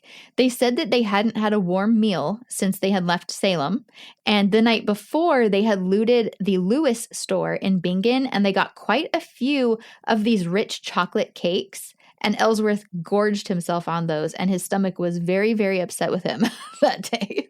So he was not feeling well. And I mean, it was probably more than chocolate cake because the officers said that they were very alarmed by Ellsworth's physical appearance. Like, he looked really, really bad. But anyway, he recovered quickly and he was fine. Both men had a lot of interesting things to say, and only small pieces of it wound up in the papers. For example, Ellsworth Kelley, when passing Cascade Locks on their way to Portland, he looked out over the rapids below the locks, and he recalled that back in 1918, he had worked as a deckhand on the river steamer Tahoma. He said, "It was nearly as bad as being in the penitentiary. Every time we made a landing and they had a cigar box to move, they roused the whole crew. We worked 24 hours a day. That riverboat experience may have soured my disposition and turned me into a bad man." But in 1918, he had already been in jails and prison more than once. He'd gone AWOL twice from the military and was then kicked out. So this job must have been right before or right after his 1-year sentence in Multnomah County for burglary. So anyway, I do think it's pretty cool that he was being so contemplative, though, and was trying to figure out why he was the way he was. That's kind of cool. So James Willos, who was also called Jimmy Willos in this article, he apparently had several excuses for his downfall. He said a woman started him on this path, actually. "I was just a kid and she was my first sweetie. I broke into a dyeing and cleaning establishment and stole a dress for her. They fastened it on me, the robbery, not the dress, and I was sentenced to 6 years in San Quentin. My stir for the Oregon coup came from stealing $27. I've always played tough luck. You might say I got more than the limit for nothing much more than petty larceny." Both Ellsworth and Willos seemed glad that the manhunt ended without any more killing. Willos wasn't excited to go back to the prison at all, but Ellsworth seemed totally fine with it. Both of them told the officers during the drive that they really, really hoped that they would not be tried as accomplices in the murders of the 2 guards. And Ellsworth requested that a statement be released. It said, "Tell them I've never killed anybody, and that I never carried a gun, never shot anybody, or blackjacked anybody. I had no desire to kill any of the posses that were hunting us, but I was desperate for those first few days and would have gone any length to have prevented capture. I never expected to be taken alive. I didn't intend to be." While sitting in the Multnomah County Jail that evening, both Ellsworth Kelley and James Willos sat down and wrote short letters of warning to all young men out there. They gave them to the photographer, Sandy, and asked her to please publish them in the next day's paper, which she did. They are in the Sunday, August 23rd edition of the Sunday Oregonian. Ellsworth's reads, To those who are aimless, be careful. I would like to live to do some good before I die, and only hope my ultimate downfall, with the gallows looming just ahead, may make you pause and ask, does it pay? No, it cannot pay. The law of average sees to that. Please use my experience as a warning. A doomed man. Eugene Ellsworth Kelley. James Willos wrote, Crime don't pay. Hope dies. Take that from a man who knows what he is talking about. I sure done the best I could to beat the game. All young men that are free today, stay that way. Please take my advice, boys. James Willos. By August 23rd of 1925, all three of the escaped convicts were back at home in Oregon State Penitentiary. And by the 24th, it was obvious that something was a bit off about Tom Murray. I think we knew that. Yeah. He was a character. He was a character. Tom Murray had been back for 2 nights and days, sitting in solitary confinement in a death cell. So not just, it wasn't the bullpen, it was actually where they put condemned death row inmates. So he's in a death cell. And nothing about his spirit was broken at all. He was totally fine. He seemed completely resigned to the fact that he was going to hang. And in fact, Murray said, they can hang me if they want to, but I'm done serving time. So it sounded like he was planning to die no matter what happened. They can't sentence me to life because I'll kill myself. So hang me or I'm going to do it myself. So Ellsworth and Willos, they were not resigned to anything. As soon as Warden Dalrymple said, Well, I'm glad to see you back, boys. Ellsworth's first statement was, I never fired any of the shots. I had nothing at all to do with the shooting. Ellsworth was, in fact, so nervous about the possibility of the death penalty that they were expecting him to collapse completely at any time. That was in articles like crazy. These two could not be more different from Tom Murray, right down to their very returns to the prison. Tom was returned Saturday the 22nd, just after noon. There were cars with 100 or more people clustered at the prison gate wanting to see him. As Murray walked in, and I have a picture of this, as Murray walked in, a female prisoner on the second floor yelled down to him to, Stay with it, kiddo. Don't give up. And he called right back, All right, girlie, I won't. So there's a picture of him being escorted in by people, and he's looking up with this big smile on his face as they're going in. So with Ellsworth and James, their return around 10:30 on the morning of Sunday, August 23rd, was very quiet. There was nobody there. Nobody cared. Nobody showed up. And they didn't have much to say, so they were just processed back in, given their uniforms, and put in the solitary death cells, just in the same spot as Tom Murray. Now, between Tom Murray's cell and James Willis's cell, there were 2 empty cells. So they were separated by 2 cells. And then there was another empty cell on the other side of Willos, and then Ellsworth was on the other side of that. So that's how they were spread apart. By Monday, August 24th, a whole lot of news was being reported. It was incredible just how many articles about so many different things were being pumped out that day. One issue that was pressing on everyone's minds was whether or not all 3 of the escapees would receive the death penalty. It was a no-brainer that Tom Murray would hang, but the prosecution would have to prove that either Ellsworth or Willos had actually fired shots that killed the guards, or that they were at least part of a conspiracy to commit murder. So this wasn't going to be cut and dry. It was pointed out in the papers that simply escaping prison was not a capital offense. You can't put someone to death just because they escaped. So there would need to be killing or conspiracy involved. The state was pretty sure, after what newspapermen had uncovered and after the coroner's jury, they were sure that they had enough evidence to link Ellsworth and Willos directly to the murders. The state planned to indict them by the end of that week, and they were going to seek the death penalty for all 3. When James Willos was interviewed, he said that he wasn't going to worry about his ultimate consequence. What's the use of worrying? I got myself into it. I guess that I got to take my medicine. We didn't figure on any shooting when we planned our getaway. We thought that we could seize the arsenal, get guns, and just march out. Oregon Jones, I think, went crazy. The night before we left, he kept talking about being dead. I think he planned on dying in the break.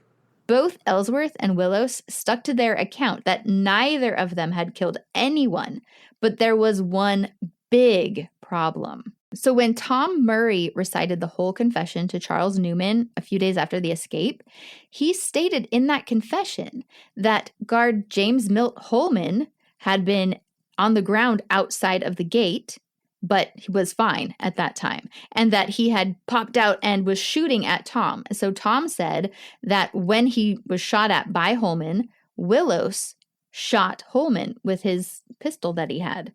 And so he was the one who shot him in the arm down on the ground. And then later, Tom says that Oregon Jones fired that fatal shot through Holman's head. Now, if you guys remember, Holman was actually up in the tower when he got shot through the arm, and then he was helped down and was sitting outside, and Oregon Jones just, plopped down on the ground beside him and shot him in the head. So remember, Tom Murray was the only one talking when he was giving this confession to Newman. And then he and Ellsworth Kelley and James Willos, they all signed the confession in their own handwriting, and they all put their fingerprints next to their signatures, so everybody knew they were authentic. So by doing that, Willos essentially confessed to having shot Holman, yet now he was saying he never shot anyone. And later, when Tom Murray had been caught and they were asking him where Ellsworth and Willos were, he said that Willos had, quote, killed a man to save me, and that he would therefore never turn on Willos or, tell the police where to find him. So this really suggests that Tom Murray actually believed that James Willos had shot Holman that day. But from everything else I've read, from testimony from all the guards about what happened, I think it's impossible, and here's why. We know that Holman was shot in the arm while in Tower 1. Holman's arm was literally shattered, and that other guard, Wright Gardner, came to help him get down that interior staircase. And Holman's gun was shot out of Gardner's hand in the process, right? So Holman was then put outside of the tower on the ground, but I don't think he could have just popped around the corner to fire at Tom Murray if he, 1, didn't have his gun, 2, had to be helped down some stairs a second earlier, and 3, had an arm that was completely shattered. So in my mind, I think perhaps it was another guard who had fired at Tom Murray. There were 5 extra guards there, after all. And I think James Willos likely did shoot at that guard. Perhaps he assumed that he hit him. And I think when they saw the newspaper reports, later that day or the next day about Holman being dead on the ground outside the tower, they probably just assumed that must have been the guard that Willos fired at. I mean, we got to remember it was very chaotic at the time, and it's very possible that they confused some details or made something up. True.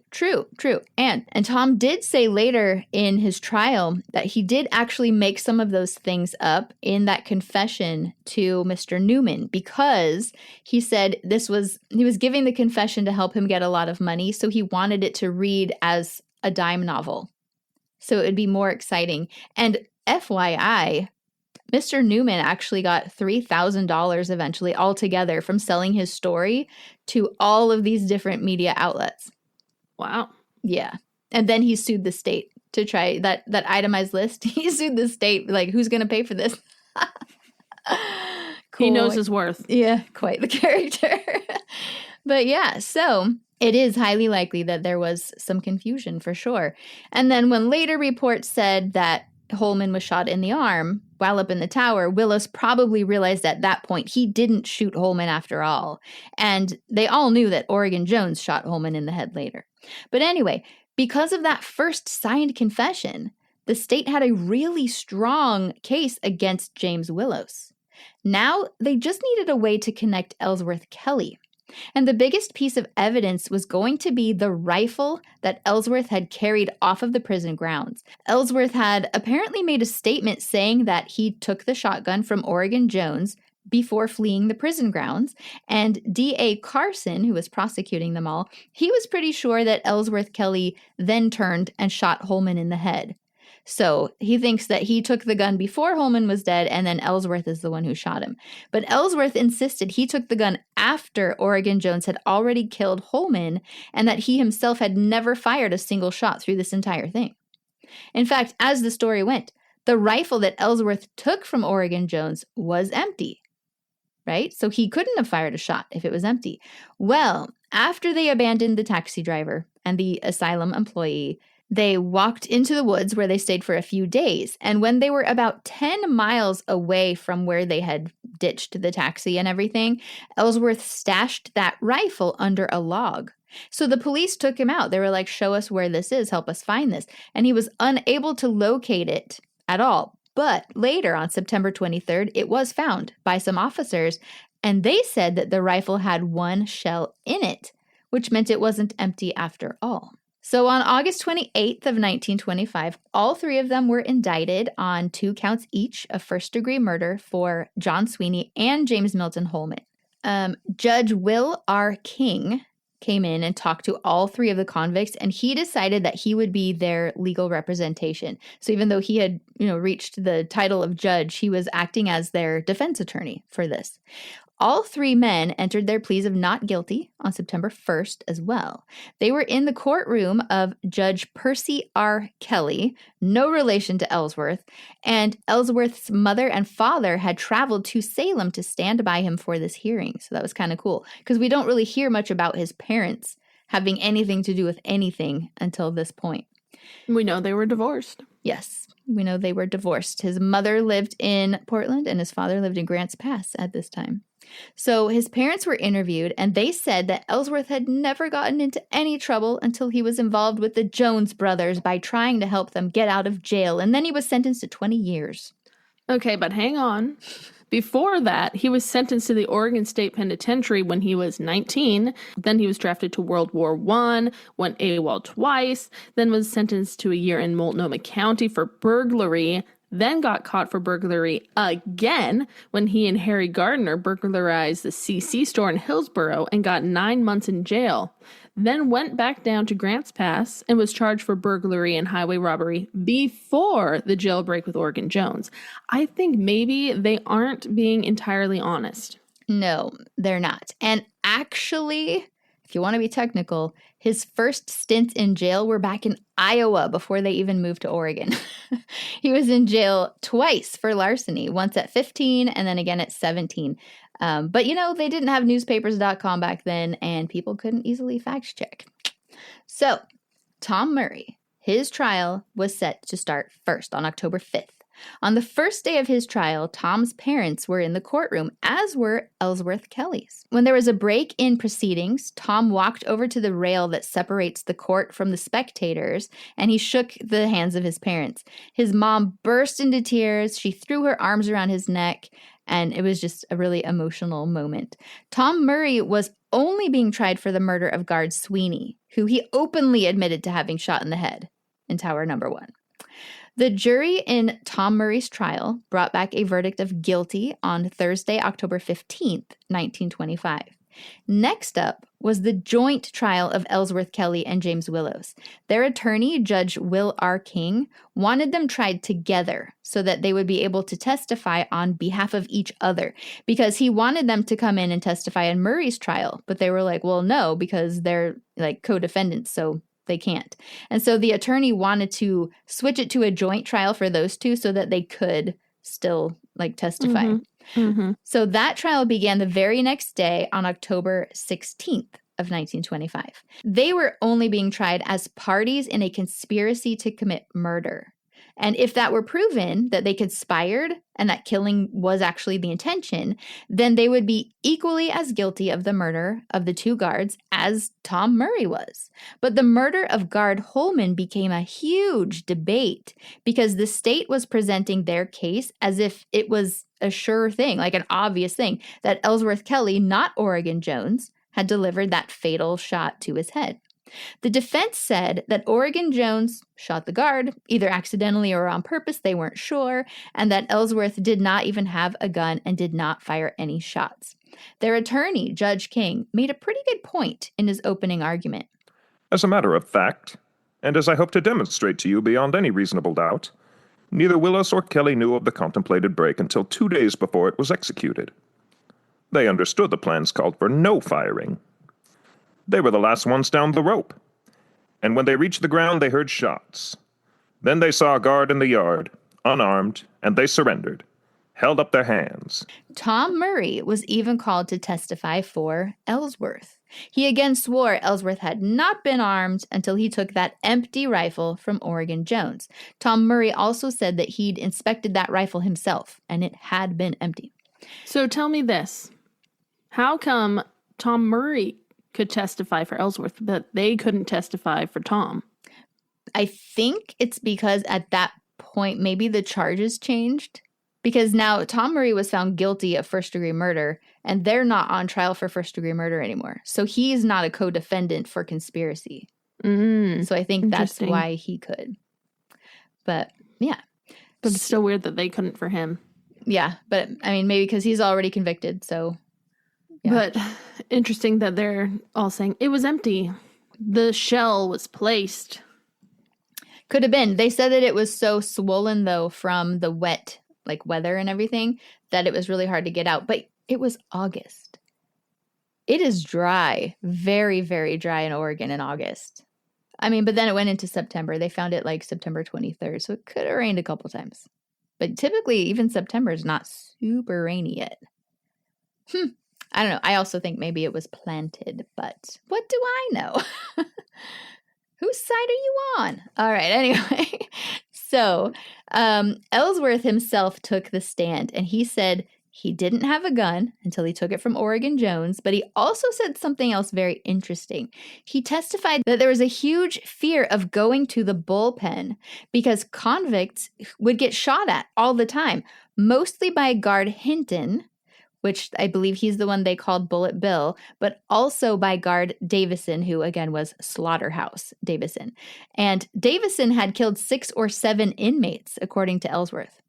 He said that he had a talk actually with the warden at some point prior to the escape to tell him how bad conditions really were in the prison. And he made the warden promise, they made a pact, that Ellsworth would not be put in the bullpen without just cause and not just going off the word of other convicts.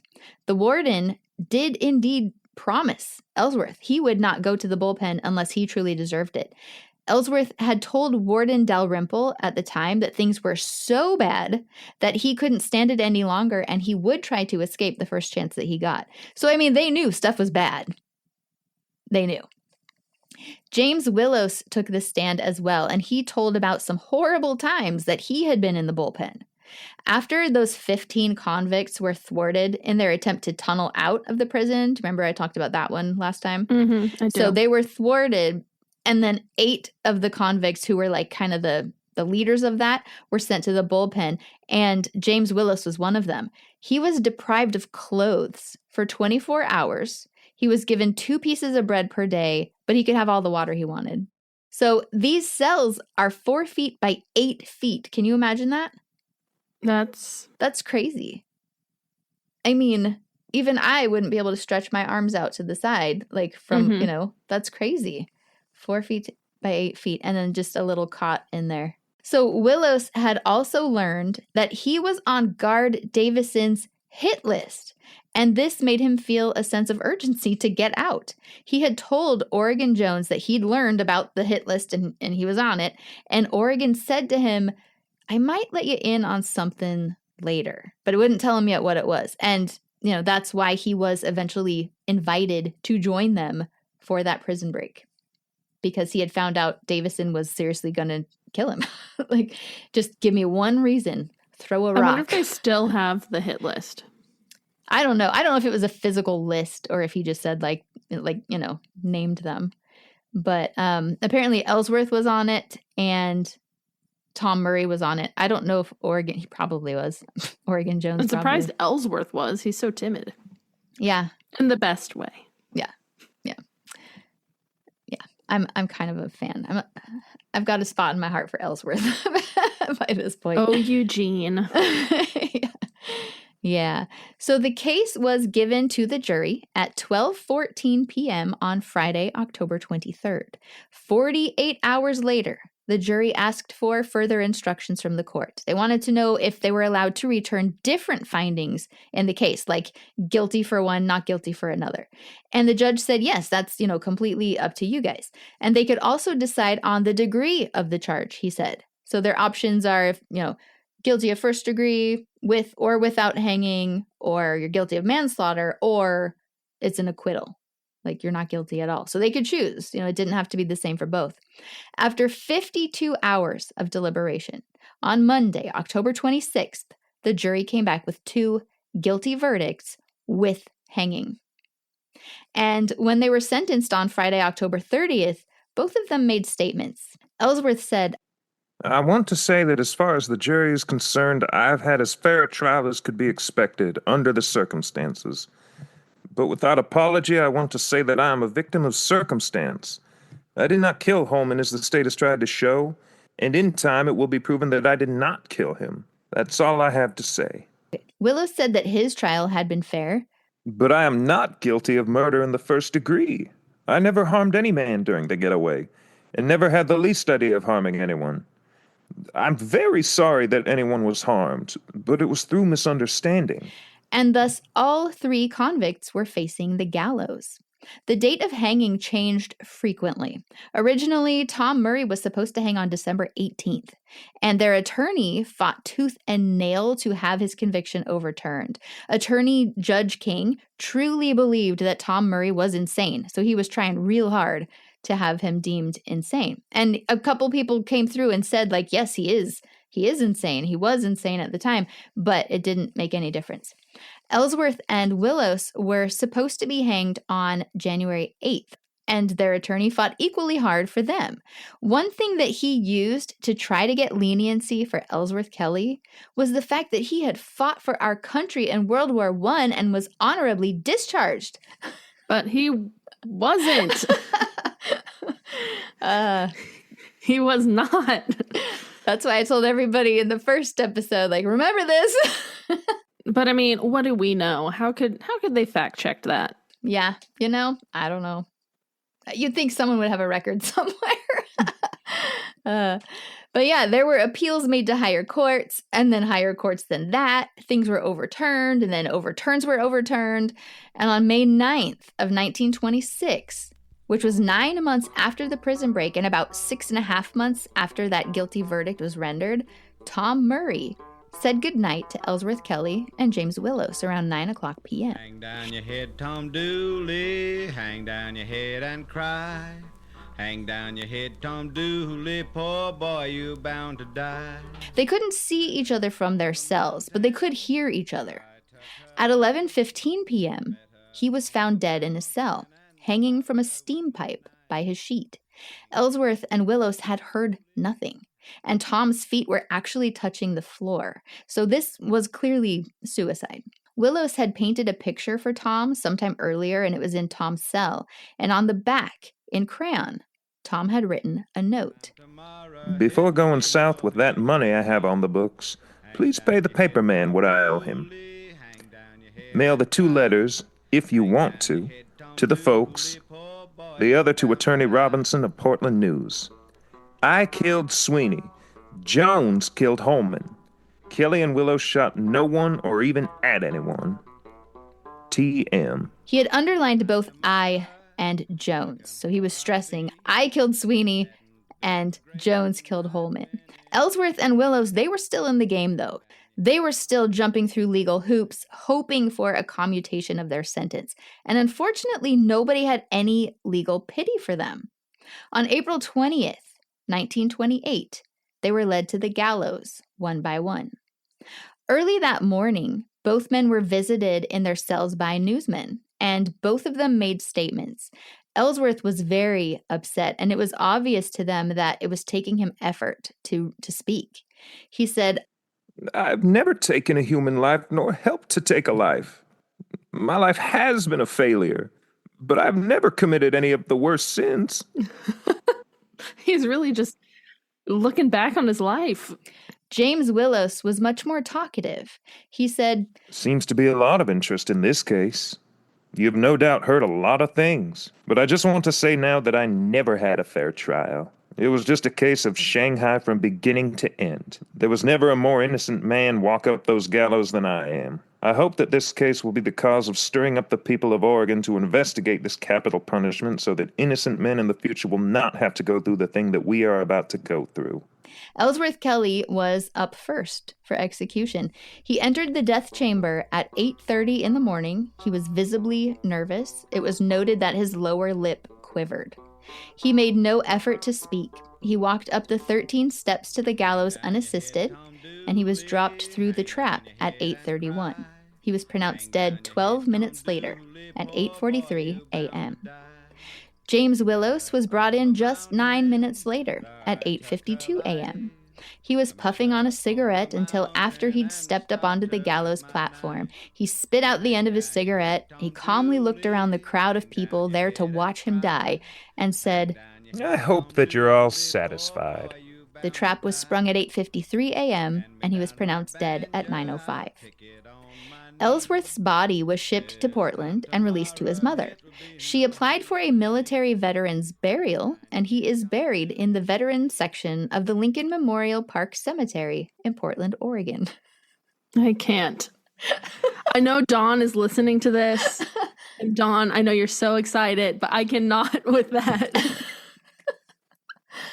I know. Like, I don't know. It's just... that's why I said, remember this, guys. Remember. So I'm like, hang on a second. Like, I'm out of all of them, I'm Team Ellsworth. I'm Team Eugene Ellsworth Kelley. But that I can't get behind. Yeah, I just find it weird to be like, oh, he was a veteran. He deserves all of this stuff and be recognized for his service. And it's like, guys, he was drafted. He didn't want to go. And then he left and then got arrested. Twice. Yeah, got arrested and taken back, was put in their jail for like 6 days, hung around for 2 weeks, left again, you know, and then when he came back, they were like, we'll just sign you out. Like, it was like he left, went to his sister's house. His brother-in-law took him to Grants Pass where he was arrested. Yeah.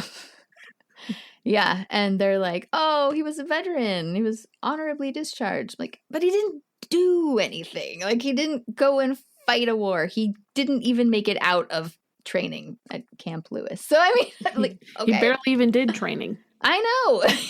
He left. So, anyway, yeah. So, before we leave this story, I just want to say that there's one thing about Ellsworth Kelley that I can't quite shake. Not because I think he was innocent, he wasn't, and not because I think he was a victim, because he wasn't that either. But when I look at these articles and read all of the testimony from the guards, the prisoners, the officers, and the people who crossed paths with him over the years, I don't see a criminal mastermind. I don't even see a leader. I see a follower. Again and again, Ellsworth seems to be standing beside bigger personalities. The Jones brothers, Tom Murray, even the pawnbrokers he was stealing for in Portland. These are men with plans, schemes, and grand ideas. And every time Ellsworth is caught, he does something very unusual for a career criminal. He talks. He explains. He literally leads officers to evidence that proves his own guilt. Like, he took them to all the loot from the burglary in Grants Pass. So yeah, he fills in missing details. He helps investigators connect the dots. One officer from Grants Pass even testified that Ellsworth had always been completely honest with him whenever he was caught for something. Just completely like, yes, I did it. Here's what I did. Here are all the details. I'm so sorry, But yeah, even after the prison break, when he believed the gallows were waiting for him, he wasn't bragging about being an outlaw. Compare that with Tom Murray. Ellsworth wasn't celebrating the escape. Witnesses remembered him running through the grounds of the insane asylum, saying over and over, "We've done a bad thing." And the more I researched this case, the more another question kept nagging at me. Why was everybody always trying to escape? Not just Ellsworth Kelley, not just Oregon Jones, Tom Murray, or James Willos. Everybody. There were tunnels dug, rope escapes, freight train getaways, swimming through water canals, men climbing walls, men sawing bars, men risking being shot on sight, men willing to spend weeks hiding in bushes, spending hours in trees, being out in the elements in freezing conditions, in hobo camps and boxcars, just for the chance to get away. And the answer seems pretty clear. The Oregon State Penitentiary of the 1800s and early 1900s was a frightening place. There was the Oregon Boot, the bullpen, where they were sent for no reason most of the time, bread and water punishments. They took away their clothes for days, tiny cells, guards who fired into their cells for sport, guards who would shoot at them in the yard, like just for kicks, guards with reputations for deadly violence, prisoners who believed their names were on hit lists. Like, whether every story was true or not, the fear certainly was. Don't forget the water hose. Oh, yeah. And when we cover the Carl Panzram story, oh my gosh, how they used that hose on him. It was so bad that the governor of Oregon went in and told them, you can no longer use this. This is not okay. Yeah, the governor went in personally and was like, oh, hell no. Yeah, really, really bad. But yeah, people don't usually risk being shot, beaten, recaptured, or hanged unless staying is the worst option. And that's what makes Ellsworth Kelley so difficult for me to figure out. Because when I look at the evidence, I don't see a man searching for a gunfight. After all, Ellsworth Kelley committed property crimes, you guys, not violent crimes. I look at him and I see a man desperately trying to get out, to escape the guards who were just looking for the perfect chance to murder him. And unfortunately, on August 12th, 1925, getting out and murder, Ellsworth's motivations and those of Murray and Jones, they became tangled forever. And once that happened, there was no escape left. Big shout out to Dawn Vinson, also your sister and your wife, everybody in your family. Thank you guys so much for sharing a piece of your family's history with us and with all of our listeners. This has been such a cool story to dive into. Yes, I'm glad we found it on Forgotten Oregon. Mm-hmm. Shout out newspapers.com, shout out findagrave.com, shout out ancestry.com, shout out familysearch.com. Internet Archives, Pixabay, Christian as usual. Oh yeah, there's lots of quotes. Shout out you, Monica. Oh, thank you so much. Well, shout out you, Olivia. Thank you. Follow our socials, Forgotten Felonies on Facebook. We just made it public so you can share our posts. That's true. And there's so many pictures for this one, you guys. Oh my gosh. Really good pictures. Send us an email, forgottenfelonies@gmail.com. Send us requests, please. This is so cool, finding like someone related saying, here's this guy in the history of my family. I don't know much about it, but he did this thing. And I'm just like, let me tell you a story. That's so fun. So, a little fun fact. Through all of this, Dewey Jones was still in prison. I think we kind of forget about him because he did not get involved in any of this. But I looked it up. In 1927, he was issued a conditional pardon and was released that March. And he reunited with his wife and their son, who was also named Dewey. And they went on to have more children. But they also had a daughter also named Myrtle, I'm pretty sure. Yeah, I do remember seeing that. Ellsworth's parents got remarried. Mm-hmm. They fired Slaughterhouse Davison. So yeah, they fired him and they wouldn't make a statement, but someone else said later that it was because he was always shooting at the prisoners in the cells. And so he got fired for that. And then he moved to Athena, Oregon, which is pretty far away from Salem, moved to Athena. And he was terrified the rest of his life because so many convicts had told him, when I get out of here, I'm going to kill you. And so they called it the convict horror or something. I can't remember that he had the convict horrors or something.